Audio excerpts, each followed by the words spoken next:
오늘은 지난 시간에 이어서 28장에서 35장까지 간략하게 대표되는 귀절이 뭐가 있는지 살펴보겠습니다.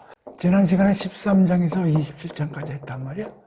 근데 이건 두 개로 나눠진다고 그랬어요. 13에서 23하고 24에서 27. 13에서 24는 그 열방 국가들에 대한 책망, 심판 메시지가 들어가 있고, 그 이유는 하나님이 이스라엘뿐만 아니라 모든 나라를 관리하신다는 그런 측면으로 이해를 해야 되고요. 24에서 27은 이사야 묵시록이라 그래가지고 전체적인 우주의 심판자인 하나님과 관련해서 요한계시록과 비슷한 이사야 묵시록이라고 불리우는 24장, 27장도 얼핏 살펴봤단 말이에요. 27장에 보면 무슨 시온의 회복, 영광 이런 거 다 들어가 있거든. 그럼 여기서 끝나야 되는데 또 28장에서 35장으로 또 책망 비슷한 얘기가 또 나오기 시작한다, 이런 얘기예요. 이것도 두 파트로 나뉘는데 28장에서 33장, 34장에서 35장 이렇게 또 두 파트로 나눌 수가 있는데 28장에서 33장은 6가지 화에 대해서 책망이 이루어지는 그런 내용과 더불어 34장, 35장은 또 요거에 대한 종합 결론으로 34장, 35장이 이제 위치하고 있어요.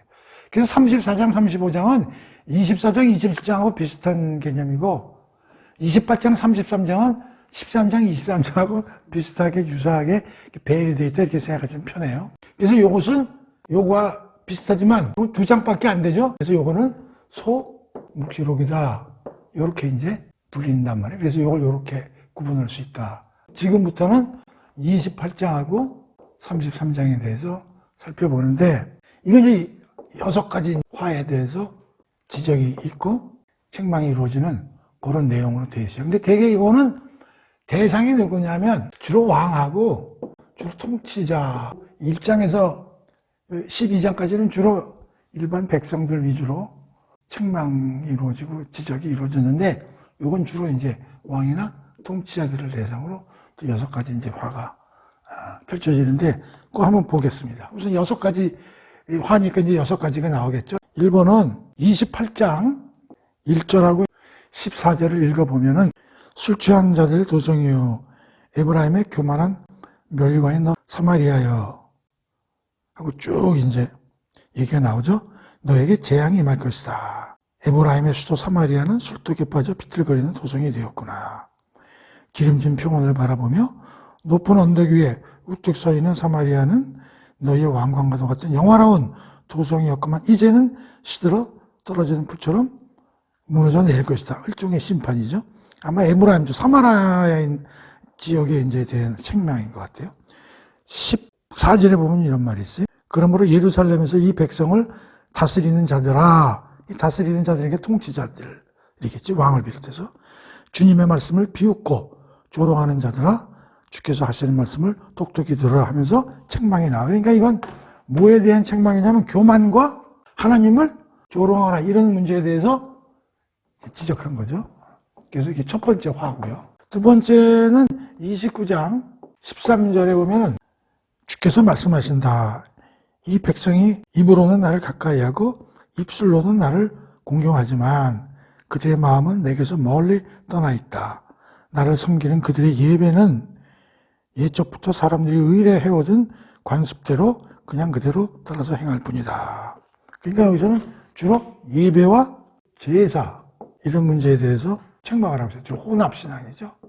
우리가 알다시피 우시아하고 참 요담 신당에다가 하나님만 있는 게 아니라 다른 신들 같이 막 제사 지내고 이런 문제들이 발생하고 있었거든요. 하나님이 원하시는 제사가 이제 이루어지지 않았다. 이제 그런 얘기죠. 그리고 참고로 이 성경을 나는 지금 쉬운 성경을 읽고 있는데 사람들이 성경이 개혁개정하고 많이 틀리다 이렇게 얘기하는 사람이 있는데 내용은 비슷한 거예요. 다만 구약은 개혁개정을 읽으면 좀 이렇게 처음 읽는 사람은 탁탁탁탁 쭉쭉쭉 이해하기가 좀 어렵게 서술되어 있기 때문에 쉬운 성경을 쓰는 거니까 그렇게 이제 하시고요. 세 번째 책망은 뭐냐면 29장 15절 또 무슨 얘기가 나와 있냐면 자신들의 계획을 하나님께 감추려고 하나님을 떠나 남몰래 어두운 곳에서 음모를 꾸미는 자들이요. 그러니까 자기들끼리 하나님 몰래 꼼수 부리고 음모 꾸미고, 특히 하나님의 말씀은 선지자들을 통해서 하는데 그들 말은 안 듣고 자기들끼리 몰래 숨어가지고 스스로 계획을 세우고 이제 이런 일을 하는 걸 이제 책망하는 내용이고요. 그다음에 30장 1절 보면, 너희가 계획을 세우고 추진하지만 그것은 내 뜻과 분명히 다르다. 너희가 동맹을 맺지만 그건 역시 내 뜻과 완전히 다르다. 주로 누가 이런 짓을 많이 했냐면 아하스가 이제 많이 했죠. 아하스는 하나님을 의지하는 게 아니라 누가 더 센가? 아수르가 힘이 세다는데 거기에 붙어볼까? 이집트하고 붙어볼까? 이런 거죠. 그러니까 30장 1절은 뭐냐면 하나님의 지혜에 의존하지 않고 동맹 등 외교력에 의지하는, 특히 이제 아하스가 완전 이런 짓 많이 했죠. 그 다음에 이제 다섯 번째 지적사항은 비슷한데 31장 1절이에요. 31장 1절에 보면 이집트로 도움을 청하러 내려가는 자들이여 너에게 재앙이 임할 것이다. 그들은 이집트의 많은 군마들과 전차들과 기병들을 굳게 의지하고 믿으면서도, 그러니까 이 국방력에 의지하는 거지, 국방력. 보니까 이집트가 상당히 지금으로 하면 탱크 미사일을 많이 갖고 있으니까 쟤네들하고 동맹을 맺으면 괜찮겠구나, 이제 이런 얘기죠. 마지막 여섯 번째는 33장 1절. 33장 1절에 뭐냐면 누구에게도 약탈당한 적이 없으면서 틈만 나면 남을 약탈하는 자여 너에게 재앙이 임할 것이다. 누구에게도 배반당한 적이 없으면서도 기회만 생기면 남을 배반하는 자여. 이건 주로 누굴 대상으로 얘기하는 건 아수르 대상으로 하는 거예요.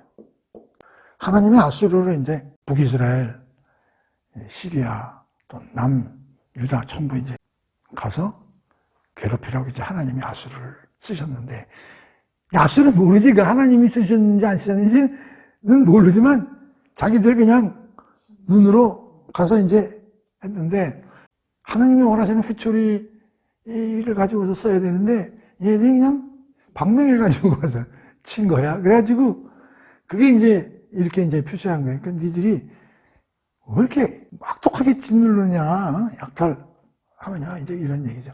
그래서 28장 33장까지 6가지에 대해서 화 있을지언정 너희들은 책망받으리라는 게 6개가 이제. 대개 이거는 왕이나 통치자들을 대상으로 반복하는 거죠. 지금까지 우리가 보지만 책망, 또 회복, 여기도 또 책망, 이런 게 나오는 거예요. 근데 13장, 23장은 주로 책망이 많이 나오는데 여기에는 책망과 동시에 회복이 또 곳곳에 들어가 있었던 회복 시리즈가. 그래서 또 읽는 사람으로 하여금 이게 뭐냐 또 이렇게 이해하기 어려운데 우선은 간략하게 살펴보는 거니까 그 회복은 읽지 마시고 일단 6가지가 이런 거에 대해서 지적을 당했구나 하는 걸 위주로 살펴보시고, 그 다음에 이 중간에도 이제 회복 메시지가 들어가 있는데 요거는 전체적인 요점 잡는 건 읽지 마시고 다만 알려는 드릴 테니까 규절을 참고로 나중에 읽어보시기 바랍니다. 여기서는 28장에 5절에서 6절이 또 나름대로 회복하시는 그런 메시지가 들어가 있어요. 29장에는 5절에서 8절하고 17절에서 24절, 그 다음에 30장에는 18절에서 26절, 31장에는 4절에서 9절, 32장에는 1절에서 8절하고 15절에서 20절, 33장에는 17절에서 24절. 자, 그리고 보니까 28, 29, 30, 31, 30, 33 다 들어가 있다고. 또 여기도 보면 28, 29, 30, 31 쭉 들어가 있고. 그러니까 이게 끼어 있다고. 그러니까 이걸 구분해서 읽으시라고. 그러니까 우선 6가지 문제에 대해서 책망이 지적됐구나. 그런 내용이 28장에 33장에 들어갔구나. 이렇게 이해를 하고 있어야 편하지.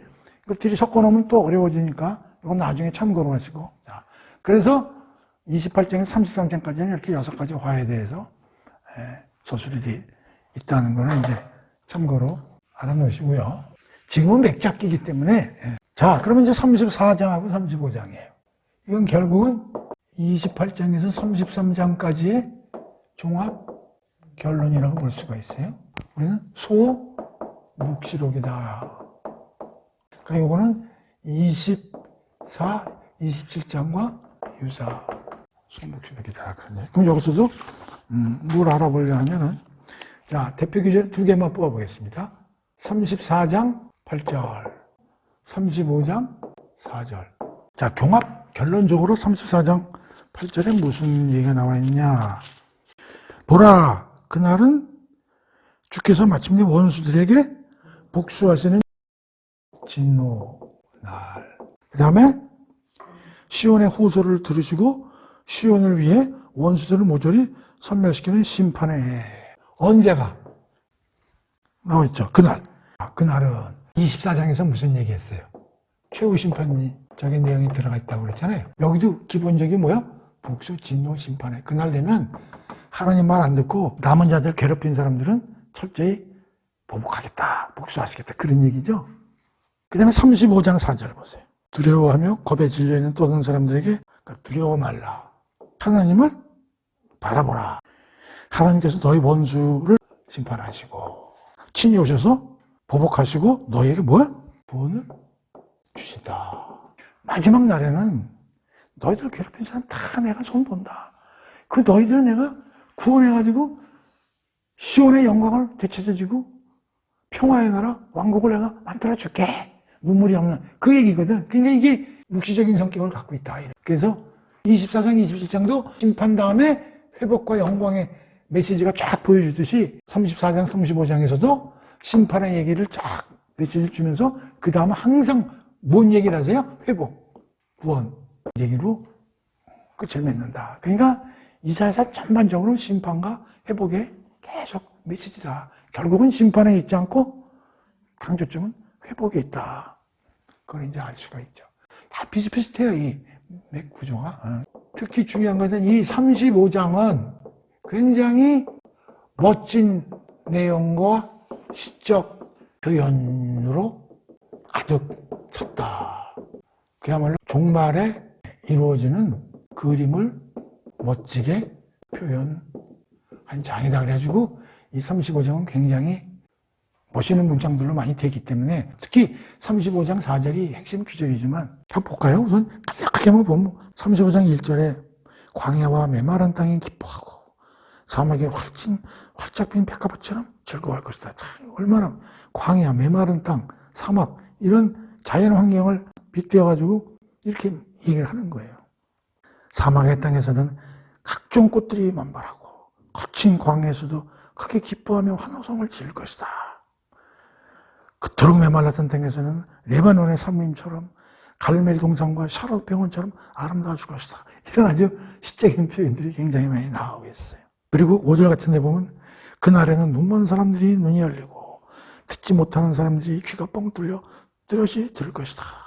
6절 다리를 절든 사람이 사슴처럼 펄쩍펄쩍 뛰겠고 말하지 못하는 사람이 혀가 깊어서 크게 소리칠 것이다. 참 이제 이런 멋진 그 시적 표현입니다. 종말에 하나님이 만드시는 평화의 왕국, 새하늘 새 땅 그런 그림을 이렇게 시적 표현으로 마무리하고 있다. 그 다음에 이제 우리가 살펴볼 게 1부의 마지막이죠. 36, 39. 이건 4개 장으로 되어 있는데요. 이렇게 생각하시면 돼요. 이게 이제 굉장히 특수성을 가지고 있는데, 첫 번째는 이건 35장과 40장 사이에서 중간에 연결시키는 삽입 구문이다. 이제 이렇게들 이제 설명을 하고 있어요. 그러니까 35장에서 40장으로 그냥 넘어가도 큰 무리가 없는데, 그러니까 막말로 36장, 36장은 없어도 그만이에요. 근데 35장까지는 주로 이사야가 얘기하는 청중이 누구냐면 이스라엘, 남유다 백성들인데 40장 이후는 청중이 바벨론에 끌려간 백성들이거든요. 그러니까 이게 시간적으로요 약 170년간 갭이 발생한다. 그러니까 35장에서 푹 40장으로 넘어가면 이 시간적인 갭이 너무 많이 벌어지기 때문에 이걸 싹 중간에 연결시키는 장으로서의 아마 역할을 하는 거다. 이제 그렇게 이해를 하시면 돼요. 그리고 이제 우리가 살펴보겠지만은 누구 얘기냐면 히스기야 왕에게 일어난 두 가지 큰 사건을 스토리 텔링식으로 이제 서술을 해놓은 그런 내용이에요. 그래서 이제 두 가지가 뭐냐면, 하나는 아수르 왕 중에 산해 리브렌 왕이 침공을 하는 대침공이죠. 이야기가 있고, 두 번째는 히스기야 왕의 병 치료와 수명 연장과 더불어 마지막에 히스기야의 한계성, 일종의 교만인데요. 이런 내용들이 이제 두 개가 스토리텔링식으로 서술이 되어 있습니다. 요게 이제 36, 37이고요. 요게 이제 38, 39장으로 이렇게 나눠져 있으니까 살펴봅시다. 36장, 37장을 한번 보면 36장 1절에 히스기야 왕 14년에 아시리아 왕 사네립이 군대를 이끌고 침범했단 말이에요. 그러니까 아수르 사네립의 대침공이 이제 일어났다는 사실을 보여주고 있고, 그 다음에 37장 21절 침공에 관련된 얘기가 쭉 나오다가 아모스의 아들 이사야 선지자가 유다 왕 히스기야에게 사람을 보내어 이렇게 전하였다. 이스라엘 하나님 주께서는 히스기야 왕이 아수르 왕 사네립 때문에 주께 모여 부르짖는 기도를 다 들으셨다고 했습니다. 자, 그러니까 여기 뭐가 있냐면 아수르가 침공한다는 소리를 듣고 히스기야가 어떻게 됐어요? 하나님 살려주세요. 기도를 열심히 했다는 얘기가 나와가지고 그거를 이사야가 와가지고 뭐라고 하냐면 하나님이 네 기도를 받아들였다, 이런 얘기가 나오는 거예요. 그러니까 여기서 중요한 게 뭐냐면 아하스 왕과의 구별되는 히스기야 왕을 대비로 보여주는 그런 역할도 36장에 39장에 하고 있는 거예요. 그래가지고 어떻게 됐냐? 37장 36절 기도를 하나님이 받아들인 거예요. 그래가지고 18만 5천 명이 그 하루아침에 몰살당했어. 근데 이때 어떤 상황이냐면 다 유린당하고 모든 성읍이, 그러니까 우리나라만 하면 모든 도시들이 다 점령당하고 서울도 뭐 다 뺏기고 광화문만 남은 거예요. 근데 물론 이게 구체적인 건 이제 여러분들이 읽어보셔야 되지만은, 그러니까 36장 37장은 그 마수르 왕 사네립이 침입한 내용을 스토리텔링식으로 써놓은 거예요. 근데 여기서 핵심은 뭐냐면 기도했다는 거예요. 기도했다는 거. 살아났어. 38장에서 39장은 38장 5절을 한번 봅시다. 너는 다시 가서, 이거 아마 이사야한테는 얘기지, 히스기야 왕에게 나의 말을 전하라.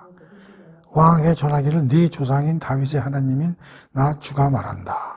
내가 너의 간절한 기도를 들었고 너의 진심 어린 눈물을 보았다. 그러므로 어떻게 된다고? 15년 수명 연장. 야, 그러니까 눈물의 기도를 들으시니까 이것 보면 이 15년을 더 살게 해주시. 병이 나는데도 불구하고. 그 다음에 39장 2절.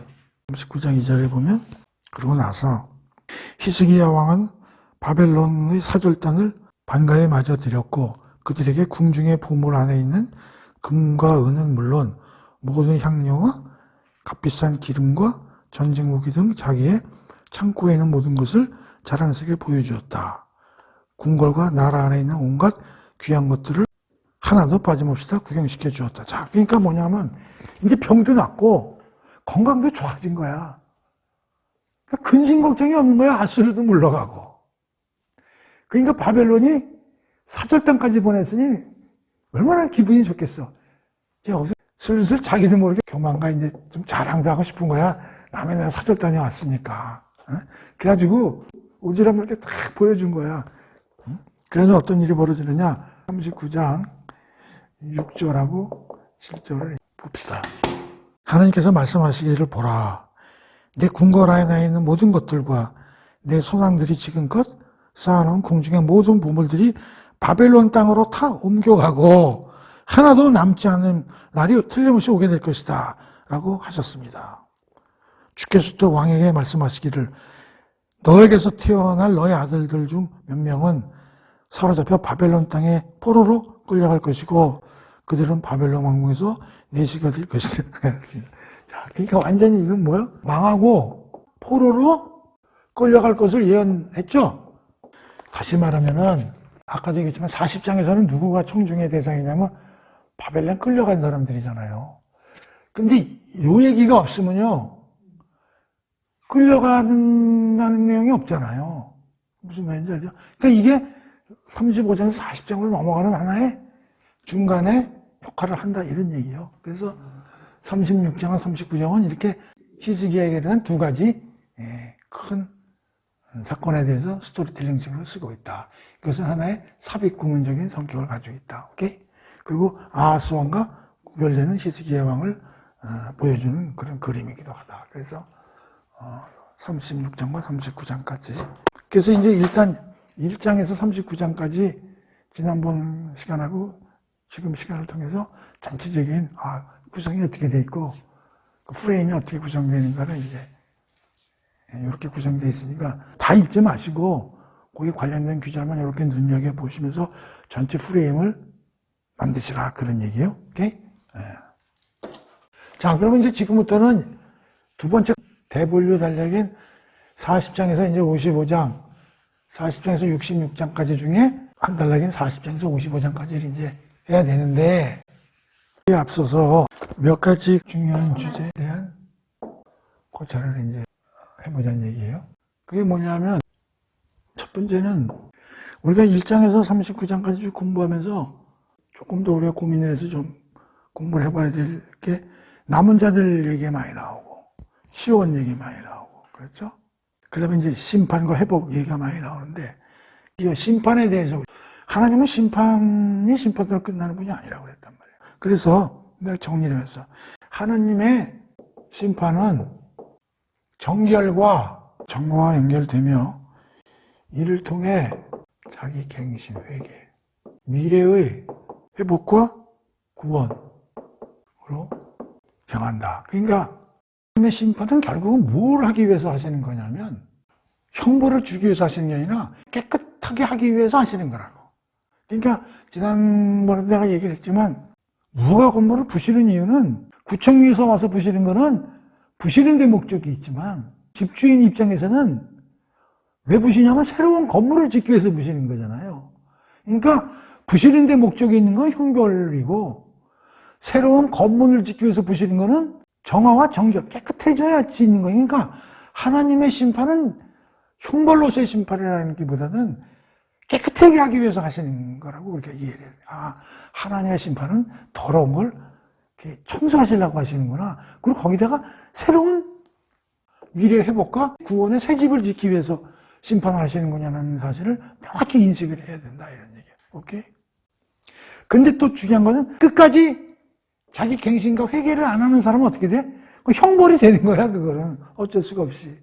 새로운 집을 못 짓게 되니까. 그런데 이거를 우리가 구약의 선지자서를 읽으면서 꼭 우리가 이해해야 되는 거고요. 이 남은 자에 대한 얘기가 많이 나오잖아요, 남은 자. 남은 자는 내가 스스로 남는 게 아니고 하나님의 주권적 은혜로 남아지는 것이다. 이걸 또 반드시 알아야 돼요. 내가 주체적으로 남는 게 아니라 하나님의 은혜로 남아지는 것이라. 그러니까 하나님의 은혜로 남아졌으니까 어떻게 살아야 돼? 감사로 살아야지. 그래서 거룩한 공동체와 거룩한 삶을 살아가도록 촉구된다. 그렇기 때문에 여기서 얘기한 자기 갱신과 회개가 일어나야죠. 그러니까 우리는 그냥 살려서, 하나님은 그냥 살려만 주시는 게 아니라 살려서 우리는 할 일이 있잖아. 그렇죠? 이 남은 자 사상도 굉장히 중요한 거다. 하나님은 어차피 남은 자를 살리셔야 돼. 백성이 없으면 안 되니까. 그 다음에 세 번째, 시온이라는 말이 많이 나오죠. 또 시온. 시온은 내가 이렇게 정리를 해놨어. 하나님의 우주적 통치의 보좌로서 의와 공평, 정의로 다스려지는 장소적인 개념을 가지고 있다. 그러니까 시온은 뭐냐? 하나님이 다스리고자 하는 그러한 평화의 왕국의 하나의 상징이다, 이런 얘기예요. 그러니까 하나님의 우주적 통치 발판으로서 의로움과 공평과 정의로 다스려지는 곳이 곧 시온을 상징한다, 이런 얘기예요. 시온에 대한 심판은, 시온에 대해서 가장 강한 심판은 마이너스 701년 아까 얘기한 사내립 대침공 사건이죠. 그리고 또 마이너스 586년에는 바벨론에 망하게 되죠. 결국은. 그러니까 시온에 대한 하나님의 심판은 정결케 하기 위한 하나님의 결단. 이게 중요해. 정결케 하기 위해. 이는 다윗과 같은 이상적인 왕, 메시아에 의해 회복되고 열방이 몰려와서 하나님의 영광을 찬양할 장소다. 이게 시온의 핵심이야. 그러니까 하나님이 최종적으로 만드실 그런 영광된 곳이고, 그건 누구에 의해서 만들어지냐면 이상적인 왕에 의해서 만들어질 수밖에 없고, 왜냐하면 이제 왕정이 다 해체됐으니까 메시아에 대해서 만들어지고 모든 사람들이 다 몰려와서 하나님의 영광을 찬양하는 그런 곳이 곧 시온의 의미다, 이런 얘기요. 이 개념을 정확히 알아야 읽는다고. 남은 자, 심판의 의미, 그다음에 시온, 그 다음에 이제 드디어 하나님 나라, 메시아 왕국이죠.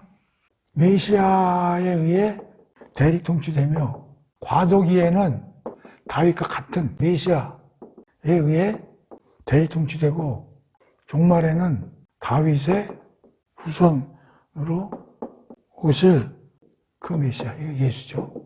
그 메시아에 의해 영구적으로 대리 통치된다.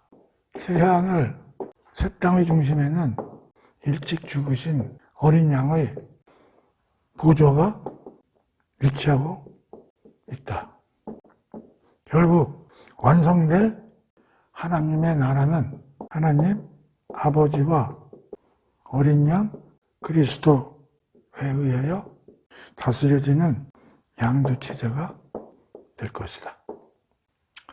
그러니까 시온은 하나님 나라의 상징이고, 종국 쪽에서 이제 하나님 나라가 오는 거죠. 종말에는 결국 예수 그리스도에서 이제 완성이 되고 통치를 하게 되죠. 이게 다 완성된다면은 예수가 하나님께 다시 그걸 드려요. 위임받은 걸 다 했으니까 하나님이 다스려 주십시오. 이제 그런 식으로. 결론은 예수 그리스도 하나님에 의해서 다스려지는 체제가 올 것이다. 그래서 심판은 간단하게 정결케 하기 위해서 하는 것이구나. 그리고 새로운 건물을 짓기 위해서 하는 것이구나. 두 번째, 반드시 남은 자를 하나님은 남겨두신다. 근데 그게 내가 아니고 하나님이 주권적으로 남겨주시는 거다. 그래서 남은 자가 되기 위해서는 어떻게 되냐? 우리가 회개하고 자기 갱신을 하고 그런 노력을 해야 된다. 그렇게 했을 경우에 마지막 우리가 시온과 하나님 나라에 우리가 합류할 수 있다. 이제 그런 개념을 가지고 하나님 나라, 시온, 그다음에 남은 자, 심판의 개념, 용어를 정확히 구약의 선지자서를 읽는 사람들은 알고 있어야 되는 그런 내용이기 때문에 다시 한번 정리를 하고. 자, 그러면은 이제 우리가 40장에서 이제 55장을 넘어가야 되는데, 오늘 그거는 공부 안 하고요. 여호와의 종에 대해서 공부를 좀 하고 넘어갈 겁니다. 40장에 66장을 공부하기 전에 여호와의 종에 대한 이해가 전제가 돼야 돼요. 이걸 모르면 40장에서 66장 읽어봐야 또 허탕이라고. 그래서 오늘은 여호와의 종의 개념에 대해서 좀 공부를 하고, 다음 시간에 40장에서부터 본격적으로 프레임 공부를 하도록 하고. 자, 여호와의 종, 이게 왜 그러냐? 40장에서부터 66장까지의 종이라는 말이 많이 나오는 거야. 또 여호와의 종의 노래가 4편이나 실리고 있기 때문에 이 종에 대해서 우리가 좀 알아야 되는데, 희한하게 이 종은 변이와 변주가 발생한다는 거예요. 그래서 어렵다는 거예요. 그러니까 종이 한 사람으로 정해지진 않았다. 이게 뭐냐면 이게 계속 변이와 변주가 발생한다는 거예요. 예를 들어서 음악도 보면 즐거운 장조가 막 시작되다가 우울한 단조로 변한대. 코로나 같은 바이러스도 A형이 뭐 A형 비슷하게 나왔다가 갑자기 B로 바뀌고 B가 C로 바뀌고 변종이 일어난단 말이에요. 이게 정신이 헷갈리는 거야. 그래서 이게 어떤 경우는 집단, 그래서 이게 집단이냐 도대체 개인을 얘기하는 거냐. 또 개인도 수시로 변경이 가능하다고. 그게 어려운 거야. 여호와의 종이 나오면. 그래서 여호와의 종에 대해서 오늘 좀 공부를 해보는데, 자, 외우려고 그러지 말고 쉽게 생각을 한번 해보자고. 종이 뭐냐? 하나님 입장에서 종은 우리가 얘기하는 뭐 노예나 이런 개념이 아니고, 하나님이 무슨 노예를 부리려고 종이라고 부르는 건 아닐 거 아니에요. 그러니까 하나님 입장에서 생각해 봐야 된다고. 하나님 입장에서 보면 이게 뭐냐면 자식이야, 자식. 사랑스러우니까 우리도 자기 아들 보고 이름인데, 아, 내 새끼, 그러잖아. 특히 할머니들 보면, 아유, 그러니까 하나님 입장에서, 아유, 내 종. 이렇게 한단 말이에요. 그러니까 종을 무슨 노예니 이런 생각하지 말고, 하나님의 사랑하는 대상이 종이다. 이렇게 생각하면 된단 말이에요. 그러니까 자식들이란 말이에요, 자식들. 하나님 입장에서 자식은 전체적으로 보면 하나님의 백성들이에요. 이 사람들이 다 하나님의 종이라고. 이걸 종들이라고 표현할 수도 있고 종이라고 표현할 수 있어. 규모로 보면 종, 하나하나 보면 답변하면 종들. 그 오늘날로 보면 이건 교회 또는 성도 전체 또 각 개인들 이게 다 종들이라고 사실. 자, 그런데 하나님이 하나님 나라를 만드는데 한꺼번에 전체를 놓고 다 하나님 나라를 만들려고 그런 게 아니라 일단 샘플로 하나님이 한 민족을 실렉트했다고. 이게 유대야, 유대인이야. 그러면 하나님이 하나님 나라를 만드셨는데 이스라엘 애들을 실렉트했는데 이 실렉트를 한 이유는 얘네들만 잘 데리고 가겠다는 게 아니라 얘네들을 뭘로 쓰시려고 그러면은 샘플, 그러니까 표본으로 만들기 위해서 유대인들을 하나님이 일단 선택을 했다 이런 얘기죠. 그러니까 제사장 나라로. 그러니까 얘네들이 잘해야 된다고. 하나님의 뜻대로 순종하고 의와 공의로 통치하는 나라가 잘 돼야 이걸 보고 다른 민족이나 나라가 따라서 하나님 나라라고가 확장되도록 하는 의미가 있는 거거든.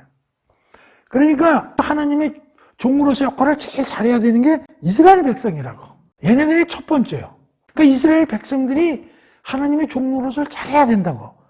그러니까 성경에 보면 이스라엘 민족에 대해서 성경에 내가 택한 백성들 나의 종 이런 얘기가 나온다고. 이제 40장에서 50장. 그러니까 이스라엘 백성들도 하나님의 종이라고 불릴 수 있구나. 불릴 수 있는 거예요. 오케이?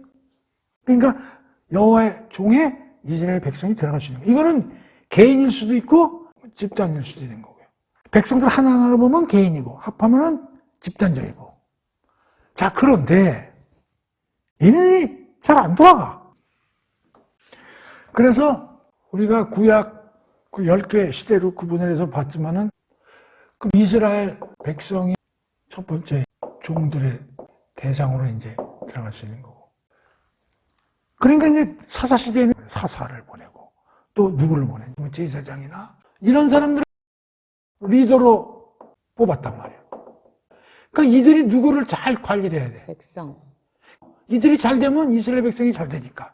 이들도 여호와의 종이 될 수 있어, 없어? 될 수 있다고. 그래서 성경에 보면 기름 부은 자라는 말이 많이 나온다고.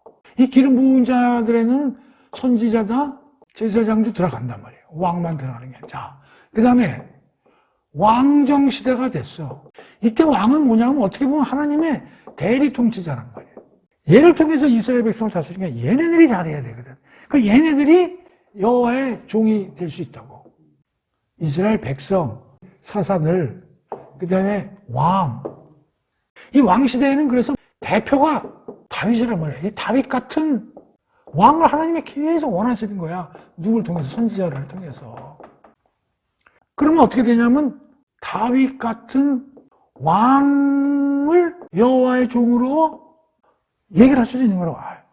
내가 앞으로 다윗 같은 왕을 하나 불러가지고 걔를 다윗같이 만들어서 잘 통치하게 해야지. 그러면 이걸 말이죠. 우리는 이상적인 종 이렇게 얘기한다고. 현재는 아니지만 하나님이 생각하시는 그런 사람이 있었으면 좋겠다는 어떤 인물. 그걸 뭐라고 그래? 이상적인 종. 다시 말하면 다윗 같은 왕 이런 거죠. 그러다가 왕 시대도 없어졌어. 그 다음에는 하나님의 뜻을 대리할 수 있는 이상적인 즉 메시아, 기름 부은 자. 이 사람은 성경에서 여호와의 종으로 얘기할 수도 있는 거예요. 이건 이제 구체적으로 종말에 가면 이제 예수가 되는 거지. 그 다음에 또 하나 참고로 할 거는 하나님이 일시적으로 데려다 쓰시는 일꾼. 일시적으로. 이게 성경에서 특별하게 나와 있는 게 뭐야? 고레스. 메데와 바사의 왕인데 이 고레스도 여호와의 종으로 일시적으로 하나님이 쓸 수 있다고. 그러니까 잘 보세요. 그러면 여호와의 종이 이스라엘 백성이 될 수도 있고 사사나 제사장 선지자들 될 수 있고, 왕도 될 수 있고, 궁극적으로 이상적인 하나님의 대리 통치자, 그 메시아를 뜻할 수도 있고, 이게 다양하게 쓰인단 말이지. 그러니까 이게 막 변화가 된단 말이야. 그러니까 여호와의 종은 픽스된 게 아니란 말이에요. 변종이 일어날 수 있다. 그러면은 우리가 성령을 통해서 이제 앞으로 40장과 66장 사이에 종이라는 말이 나오는데, 이게 단수로 쓰일 수도 있고 복수로 쓰일 수도 있어요. 56장부터는 종들이라는 말이 또 종들이 나오고요. 또 앞에서는 나의 종 이스라엘의 얘기가 나오고, 뒤에 가서는 또 여호와의 종이 나오고, 이게 막 개인이나 집단이냐, 이게 도대체 이스라엘을 뜻하냐, 어떤 메시아를 뜻하냐, 왔다 갔다 한다고. 그때마다 당황하지 않고, 문맥상, 이거는 이런 뜻으로 쓰인 거구나, 이건 이런 뜻으로 쓰인 거구나.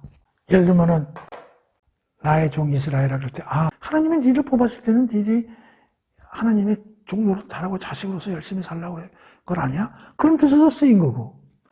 또 뒤에 가지고 여호와의 종이 막 이렇게 막 많이 무시당하고 막 이렇게 아파하고 상처받고, 그거는 앞으로 하나님이 만드실 이상적인 종으로서 메시아를 뜻하는 거구나. 근데 그게 종국적으로 예수구나. 이렇게 생각할 수도 있는 거고. 바벨론에서 돌아와가지고 종들의 탄식이란 말이에요. 종? 그럼 그때 종은 뭔가? 돌아왔으면 은혜를 입은 거 안 입은 거야. 이스라엘 백성들이 은혜를 입어서 돌아왔잖아요. 그럼 어떻게 살아야 돼? 아까 같이 남은 자로서 살아야 되잖아. 근데 안 사는 거야. 그러니까 하나님이 또 야단치고 이러는 거야. 그러면서 하나님 우리는 어떻게 살아요? 그때 이스라엘 종들의 탄식이다. 그때 거기서 종은 이건 이스라엘 돌아온 백성들의 집단을 종들의 탄식이라고 그러는구나. 이렇게 이해를 하면 되는 거예요. 그러니까 종에 대해서는 관념이 다양하다고. 근데 이제 핵심은 뭐냐? 하나님이 생각하시는 대리통치, 왕도 틀렸고, 이스라엘 백성도 이제 틀렸고, 남은 자만 조금 만들어 놨을 뿐이지. 그걸 대리통치하실 사람, 그게 이제 주 대상이 되는데, 그 중간중간에 이스라엘이 잠깐만 종으로 등장을 할 때, 헷갈려 하지 말라, 이런 얘기야. 그래서 오늘은 이 40과 66장을 공부하기 전에 여호와의 종에 대해서 우리가 좀 잘 생각을 하고 들어가야 된다. 종의 노래가 4편이 나오거든요. 그 40장에서 66장까지. 그리고 고레스도 또 종으로 또 쓰시고 막 이러니까, 고레스가 왜 종이야? 또 이렇게 될 수도 있단 말이에요. 지금 여기서 듣는 누구 한 사람 하나님이 딱 찍어서 어떤 일을 시킬 때 그걸 여호와의 종으로 쓸 수도 있잖아. 자, 그래서 이거를 다른 데 보면 잠깐만 외우는 듯이 잠깐만 그 설명한 사람들이 많은데 외우면 안 돼, 이거는. 외우면 더 헷갈린다고. 이렇게 이해를 해야지. 로마서 1장 한번 봐보세요. 로마서 1장 1절을 한번 큰 소리로 한번 읽어보세요. 그리스도 예수의 종인 나 바울은. 자, 봐. 여기서 바울이 자기를 스스로 표현하면서 뭐라면 예수 그리스도의 종인 나 바울은 이런단 말이야. 바울이 종이란 말을 쓰잖아, 종이. 그럼 자기를, 여기는 물론 하나님이지만 이제 예수가 아직 안 오셨기 때문에 하나님으로 쓰지만, 예수가 온 이후에 자기는 예수 그리스도가 쓰려고 만든 하나의 고레스 같은 사람이라는 뜻이잖아, 그치요? 예를 들면. 그러니까 그렇게 종이란 말을 쓴단 말이야. 그러니까 우리도 종이요. 그리스도의 종인 바울. 우리도 당신 누구야? 그러면 자기 스스로 난 그리스도의 종인 XX예요. 이렇게 얘기하면 되는 거라. 그래서 아까 맨 앞에서 얘기했지만 현재 여호와의 종은 누구냐면 성도들이라고, 성도들. 그냥 종이라는 개념을 굉장히 넓고 아주 다양하게 이해하고 사용할 줄 알아야 된다, 이런 얘기죠. 그래서 오늘은 여기까지 할 건데요. 그래서 그 전에 공부했던 심판, 남은 자, 시온, 메시아, 하나님 나라 왕국, 그 다음에 요거까지 여호와의 종, 요 개념을 아주 잘 머릿속에 넣어놓으시고 나서 이사야를 공부하는 게 굉장히 중요하다. 그리고 오늘은 여기까지 하고요. 다음 시간에 큰 2부 40장에서 55장까지 연결해서 하도록 하겠습니다. 오늘 공부 끝!